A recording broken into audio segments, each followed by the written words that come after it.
Jadi waktu Mas Amin ngasih tema saya, Indonesia di persimpangan sejarah, ini aku mikir ini gak salah Pak, gitu. Ini jadi di persimpangan atau di penyimpangan sejarah, gitu.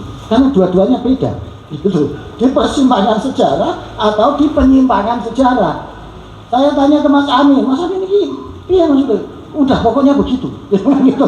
Pokoknya begitu. Kesakarmu, kamu ngomong apa kesakarmu, gitu. Ya wes, akhirnya saya mereka-reka. Jadi kalau di persimpangan sejarah artinya ada dua cabang, ya, yang kita berdiri di tengah-tengah. Mas Isti sudah menyatakan persimpangan sudah nggak ada karena the end of ideology, kata Daniel Bell, dan itu terbukti dengan sikap, perilaku, cara pandang anak muda yang nil ideologi. Ketika ideologi nggak ada perdebatan, nggak ada dialektika, nggak ada pertarungan pemikiran, gitu. Semuanya berjalan dalam satu track yang disebut demokrasi liberal dan kapitalisme liberal. Sudah. Tapi saya waktu itu ketika mencoba mendalami tema ini, gitu ya, ini reka-reka saya Mas Adi. Kenapa disebut di persimpangan saat ini? Karena anak-anak sekarang, ya nyuwun sewu, mohon maaf, buta sejarah. Dia nggak tahu sejarah itu.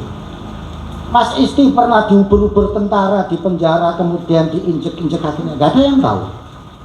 Perdebatan antara Bung Karno dalam konstituan apa di dalam PPK, ya BPUPK dan lain sebagainya, udah nggak ada yang tahu.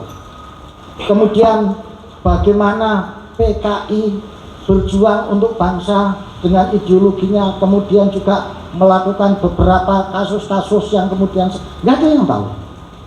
Akhirnya karena nggak tahu sejarah, ya itu tadi ya mengalami krisis identitas, nggak punya referensi. Karena sejarah dianggap nggak menguntungkan, dianggap nggak ada untungnya belajar sejarah. Nggak ada. Anak sekarang kalau ditanya, kamu belajar sejarah apa, nggak bisa menghasilkan uang, itu belajar sejarah, itu kan masa lalu Mas, gitu. Padahal kita bisa hidup seperti sekarang ini yang dinikmati oleh generasi yang ada itu karena orang-orang tua kita dulu yang disebut dengan founding parents itu. Saya nggak mau menyebut founding fathers, nanti mothernya marah. Saya selalu menyebut founding parents. Itu memahami, mengerti, menguasai sejarah dalam dirinya, sehingga beliau-beliau tidak menjadi generasi yang hilang di tengah pusaran arus peradaban yang mereka hadapi setiap saat itu. Mereka punya jangkar, mereka punya referensi. Orang seperti Mas Isti Nugroho, saya yakin beliau paham, ngerti, tahu tentang sejarah kebangsaannya melalui sastra, dengan pemikiran-pemikirannya yang ada, sehingga beliau memiliki suatu kerangka pijakan ideologi, memiliki perspektif, memiliki pegangan ketika memandang melihat sesuatu itu. Nah ketika ini nggak ada, ya gampang saja dia hanyut. Maka akhirnya saya berpikir bahwa sejarah itu Mas Amin bukan sekedar kronologi peristiwa masa lalu. Kalau sekedar sejarah itu kronologi peristiwa masa lalu, ya sudah, diapalin, diglorifikasi, kalau ada fotonya setelah itu selesai. Itu. Misalnya ditanya perang Diponegoro, wah diapalin. Perang Diponegoro adalah perang yang terjadi setelah adzan maghrib dalam waktu 5 menit, gitu kan? 1825 sampai 1830 itu kan setelah adzan maghrib, gitu kan? Misalnya cuma gitu aja. Ya, sudah cukup, gitu loh. Padahal sejarah itu bisa kita dudukkan ke dalam 3 perspektif atau 3 fungsi. Pertama, sejarah adalah rute peradaban bagi suatu bangsa atau masyarakat. Itulah sejarah. Kalau kita nggak ngerti sejarah, kita nggak ngerti rute peradaban kita, mau kemana? Gitu, karena nggak paham. Yang kedua, sejarah adalah referensi hidup atau marojul hayat. Li'annal insan laisa lahu tarikh, laisa lahu istiqbal. Enggak kiai lalu Mas. Justru karena setiap manusia yang dia tidak memiliki, tidak mengerti, tidak memang sejarah, dia nggak punya masa depan. Karena dia nggak punya referensi. Kalau nggak punya referensi, dikasih referensi apapun ditelan mentah, dimakan.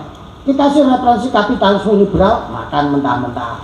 Dikasih referensi khilafah, telan mentah-mentah sampai kelolodeng khilafah. Jadi kadang nggak ngerti sejarah bahwa bangsa ini tuh dulu peradabannya nggak seperti itu perjalanannya. Referensinya dia nggak ada bahwa di Nusantara ini pernah dipimpin seorang sultanah perempuan.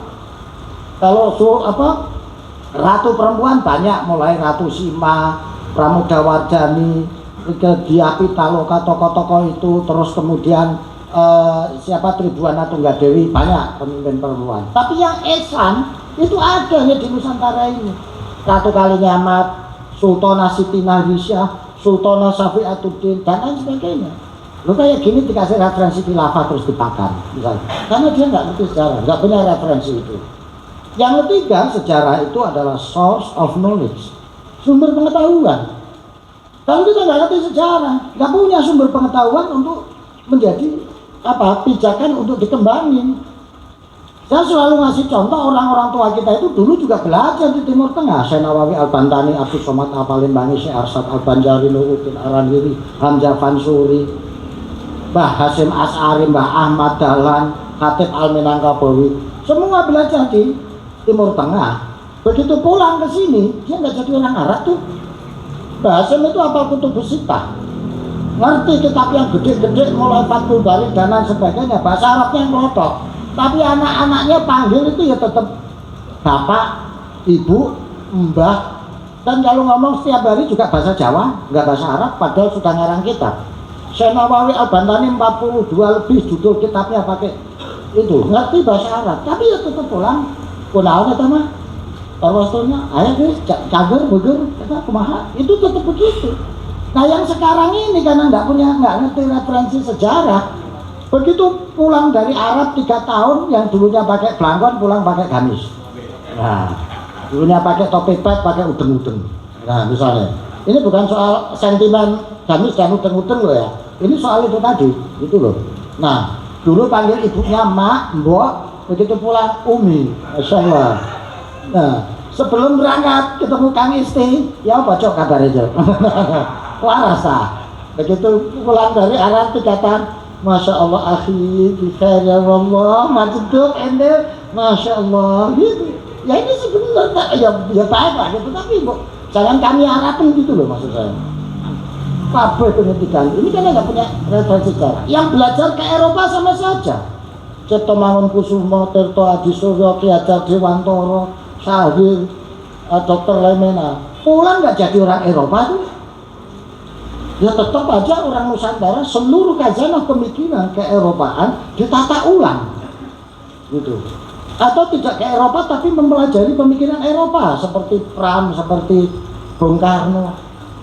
Dia nggak hanyut, nggak larut, karena mendudukkan sejarah pada 3 kelompok ini. Nah, saya memahami kalau ini dipahami secara benar, tepat, nggak perlu detail-detail, tapi ya cukup ngerti lah informasi ini bahwa dulu ada gini, dulu ada gini, dulu ada sosok namanya Mas Isti Nugroho, Bambang Subono. Itu mereka akan ngerti ketika menghadapi situasi seperti yang ada saat ini, sehingga bisa membandingkan, kemudian mensikapi dan membuat analisis. Nah sekarang ini kan benar kata Mas Isti, analisisnya kan monolitik, ya, bermain cantik bahasanya. Padahal bermain cantik itu menurut saya nggak seperti sekarang ini. Kalau dulu bermain cantik strategi jitu untuk memenangkan suatu pertarungan gagasan dan ideologi melalui jalur politik, itu main cantik. Sekarang main cantik ya yang penting kebagian dan dapat, itu tuh main cantik gitu. Sekarang itu rumusannya udah beda. Karena enggak, jadi kalau ditanya ini pokoknya kita harus main cantik. Nah standar main cantik itu dapat dan kebagian. Nah, kalau dulu kan main cantik gimana gagasan ideologi ini bisa teraktualisir, tersosialisir secara baik melalui pemanfaatan gerakan politik itu. Nah, maka kalau dipahami kita di persimpangan jalan sejarah ini, karena kita di persimpangan yang kita sendiri serba tidak tahu mana ini, gitu loh. Nah, menurut pemahaman saya, anak-anak sekarang ini bukan cuek. Saya kok merasa anak-anak muda sekarang ini memiliki genetika kultural Nusantara. Itu ada pada dirinya. Ada. Dan itu nggak hilang. Cuma kadang tertutup sampah-sampah peradaban. sampahnya loh ya, bukan peradabannya loh ya. Sampah peradaban modernitas, sampah peradaban khilafah, sampah peradaban syariat, sampah peradaban liberal ini nutup, gitu ya. Sehingga tutup ini makin berlapis-lapis, gitu. Nah, tugas kita sekarang ini, Mas Amin, ya biar kecil-kecil sedikit, tadi kan kayak riak air di gelombang, gitu ya. Itu adalah ya apa caranya membuka sampah-sampah peradaban ini yang mengotori ini menjadi terbuka lagi, sehingga apa yang disampaikan Mas Isti tadi, anak-anak kita itu bisa kembali gitu ya untuk apa berjalan sesuai dengan apa hitoh kebudayaannya itu, bukan untuk menjaga patok bangkrut enggak, tapi terinspirasi oleh apa para pelaku sejarah yang ada itu untuk menginspirasi dia.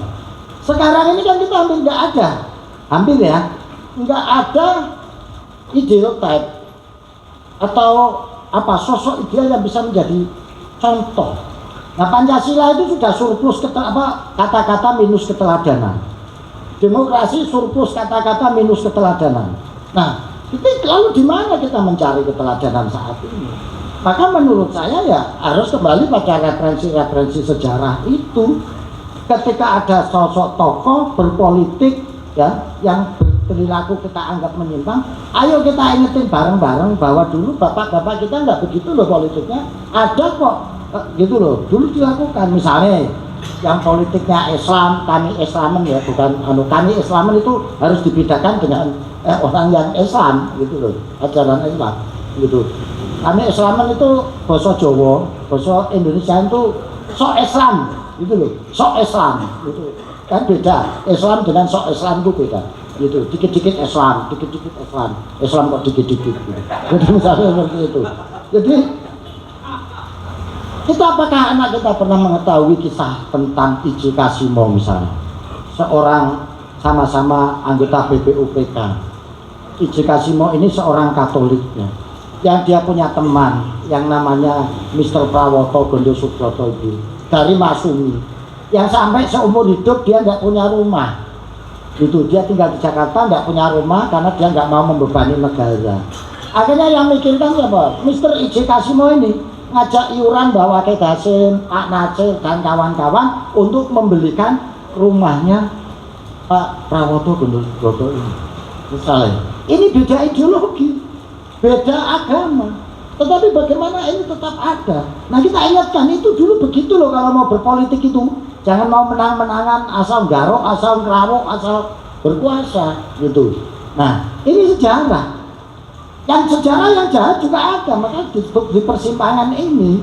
Nah, tinggal kita nanti milih yang mana. Kalau ini kita jadikan referensi gitu. Maka menurut saya kita baru tahu kita berada di persimpangan sejarah.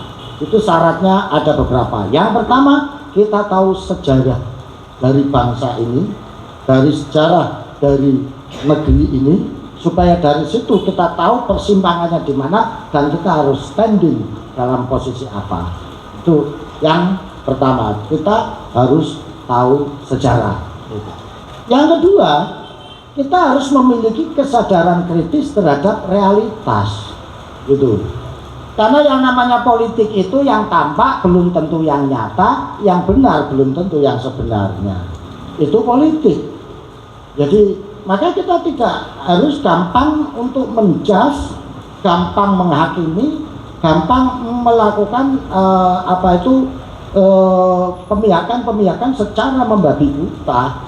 Ya fine-fine aja. Kalau memang yang berdebat ini sudah nggak ada dasar ideologis, sama saja kok, ya udahlah. Kalau sama saja ya sudah, mau gimana, nggak ada dulu.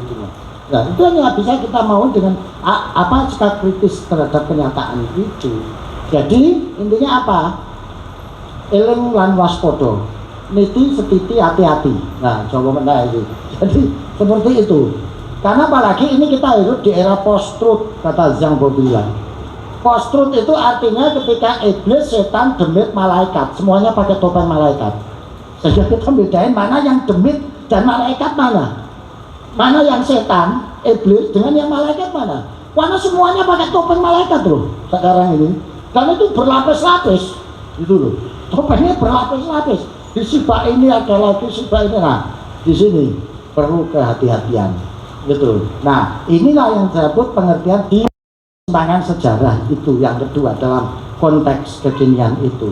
Ini kok malaikat semua ya kelihatannya, gitu. Tapi kok kenyataannya iblis semua yang terjadi, misalnya. Nah inilah kita berada di persimpangan antara setan, demit, dan malaikat itu, karena semuanya pakai topeng malaikat. Sejarah kita hari ini seperti itu. Nah, dalam suasana seperti ini yang diperlukan adalah ketajaman batin, kekritisan moral, dan kepekaan jiwa kita untuk melihat kenyataan.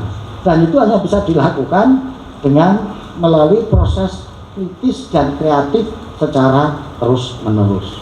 Nah, ini yang perlu kita lakukan, termasuk kepada anak-anak Gen Z dan termasuk kepada para elit-elit politik kita. Dan soal mengingatkan elit politik kan ada dua caranya. Mau yang ala Abu Al-Ghifari, Abu Dhal Al-Ghifari, yang langsung radikal, teriak-teriak mendatangi penguasa, mencaci maki, dibuka pintunya langsung ngomong kamu dolim. Itu Abu Dhal Al-Ghifari kan caranya seperti itu, gitu. Atau caranya Abu Nawas, gitu, yang kritis, tajam, tetapi ya sambil ketawa. Nah itu caranya Mas Amin Kamil itu, yang seperti itu, mengandung Abu Nawas itu kira-kira seperti itu. Jadi ngomong dianjuk, tapi ketika ngomong dianjuk itu ngomongnya ketawa, tapi kok itu saya banget ya, gitu loh. Kira-kira seperti itu. Nah itu model Abu Nawasan, gitu. Nah ini semuanya bisa kita lakukan kalau kita punya referensi yang cukup, yaitu melalui kesejarahan kita. Karena terus terang, saya ingin membahasakan bahasa lain dari apa yang dinyatakan Mas Kristi itu. Yang dinamakan Pancasila ini sebetulnya danau yang memiliki air jernih dan bersih, karena dia bersumber dari setiap mata air kebudayaan dan peradaban yang ada di negeri ini. Seluruh mata air ini memancarkan air bersih dan jernih yang kemudian berkumpul di danau Pancasila ini. Disinilah dulu orang-orang tua kita membangun imajinasi, membangun cita-cita, membangun tekad, ya, dengan bercuci muka, bersuci, dan menanam melalui danau yang ada di air jernih Pancasila itu. Tapi saat ini sumber-sumber mata air itu sudah tersumbat oleh sampah-sampah peradaban, sehingga tidak lagi mengalirkan air jernih.